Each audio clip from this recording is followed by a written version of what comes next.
Hi, Wayne Mortensen here. Today I'm doing a video on the three most common reasons why I've seen people come in and have to do a Chapter 13 bankruptcy or want to do a Chapter 13 bankruptcy.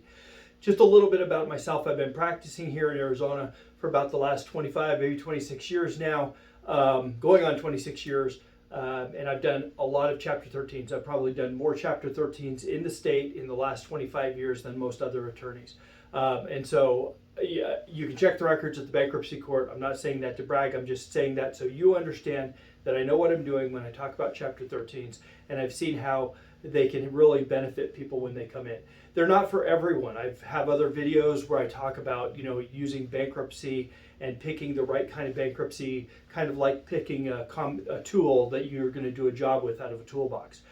You want to pick the right tool for the job. So in this video, we're going to talk about the three most common reasons people, or what I've seen people do Chapter 13s for. And so here they are. Number one, income. Number two, to cure an arrearage. And number three, to protect assets. Okay, so number one, this is real simple. In 2005, Congress changed the laws in the bankruptcy code, and they did what's called means testing.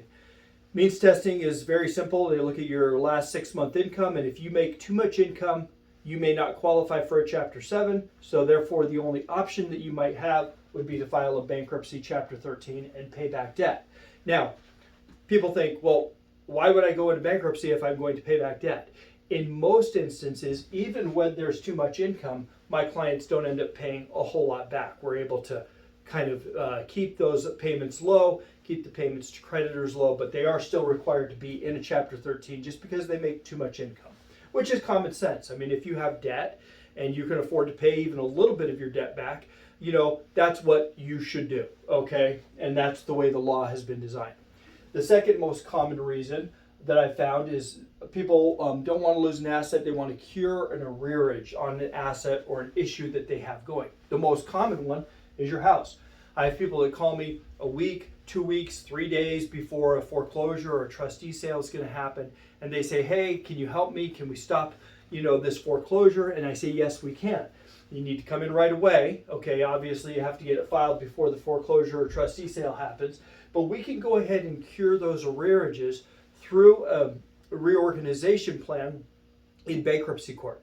Now, not going to kid you, sometimes that can get very expensive, but for people who really do not want to lose one of their main assets, especially an asset that might have a lot of equity in it, it's real important to come in and protect that, even if you have to do a Chapter 13 and you have to kind of bite the bullet and pay the piper, okay? The next one is cars. People come in, they might be behind on a car payment. They can't afford to lose the car. Maybe they use that car for, a gig job, Uber or Lyft, or they come in and they've just gotten behind. They have to get caught up so they can get to work and they don't want to lose the car. So we can actually cure those arrearages and pay that car through a Chapter 13 plan.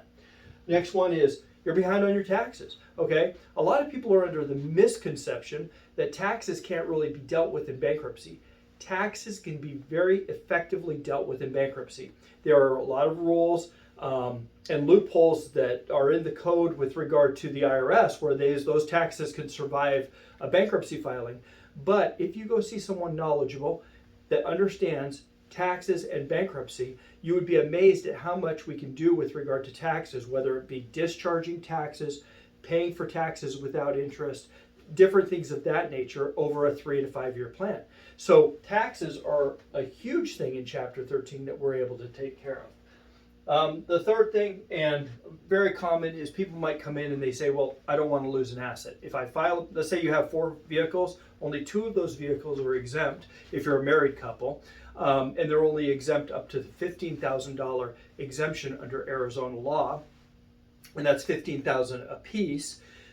So, but they have 4 vehicles, and maybe those other 2 vehicles aren't, worth a ton, but they still don't want to lose them. The kids drive them, something along those lines.